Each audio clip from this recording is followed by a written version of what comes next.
Oh, man, I got a story for you, bro. That's right. Put your helmets on because Jets Tae Hayes is arrested in Alabama on marijuana possession charge, you guys. That's right. New York Jets cornerback Tae Hayes was arrested in Alabama early Sunday morning on marijuana possession charge, officials said.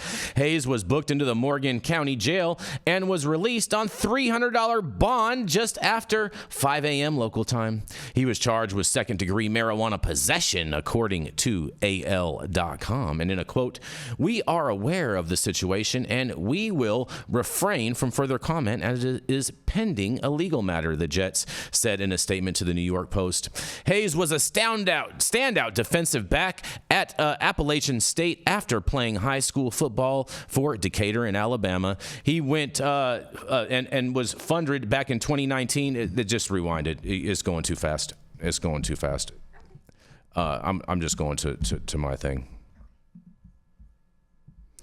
Hayes was a standout defensive back at Appalachian State after playing high school football for Decatur in Alabama, and he went undrafted in 2019 and started his NFL career with the Jacksonville Jaguars.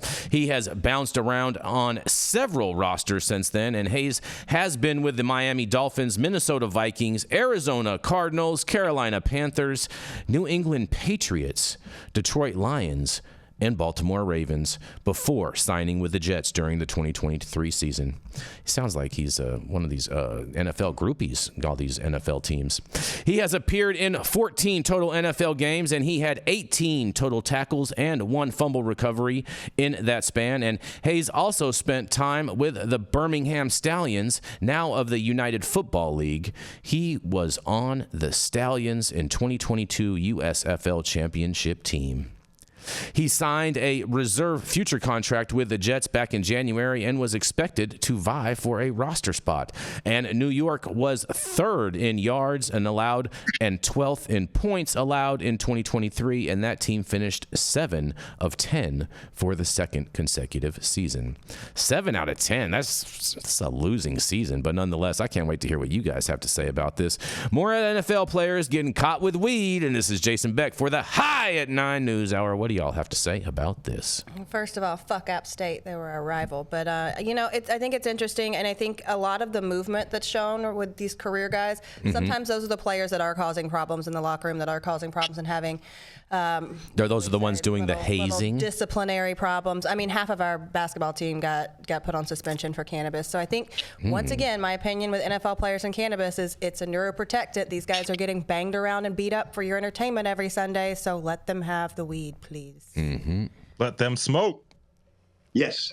Former athlete, rugby player, cannabis definitely helps you recover, react much better. And this guy isn't even on the team. Like, this guy is on a reserve future contract. He's not even on the team yet. It's big time news. We're talking about it right here. And this guy literally isn't even on the roster. Well, I mean, but look, he just hops around from team to team, like, you know what I'm saying? Like groupies in a nightclub.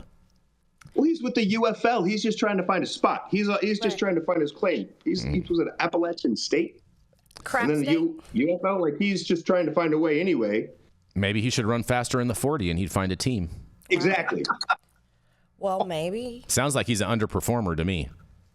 Wow. Let's not attack the man. I mean, honestly, free my dude, but $300 bond, that's probably the most. Yeah, $300, that's cheap AF right there. I mean, that could, maybe is that, you think he used a bondsman, that's the 10% of 3,000? No, I don't. No? I don't. No. Nope. No, I'm not buying that. So then it was a shakedown in Alabama. Maybe. Alabama maybe he got caught with shake. Maybe he got caught with shake. Oh. And that's Down why it's in only Alabama. $300 bond. Oh my. Just saying. Just All right. saying.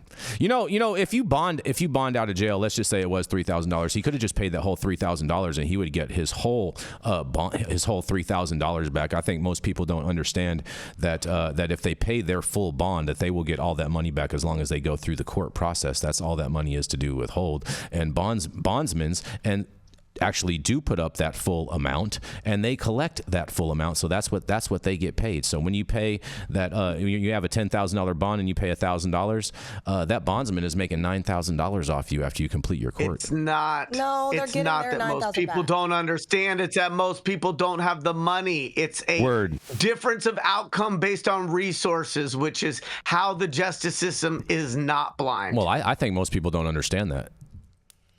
Most people don't understand a lot of things, but I do understand that there are plenty of NFL players who are actively playing and were actively playing and killed people. So, I mean, I don't know. I think the guy's simple possession probably should be swept under the rug. Sweep it under the rug like a bunch of career. crumbs. What do you think, Rico? You used to play football. They're aware. They didn't think they're even doing anything. We're aware. Rico had to turn into a pumpkin, Jay. Oh, did Rico turn into a pumpkin? Oh, okay. All right. Fair enough. Fair enough.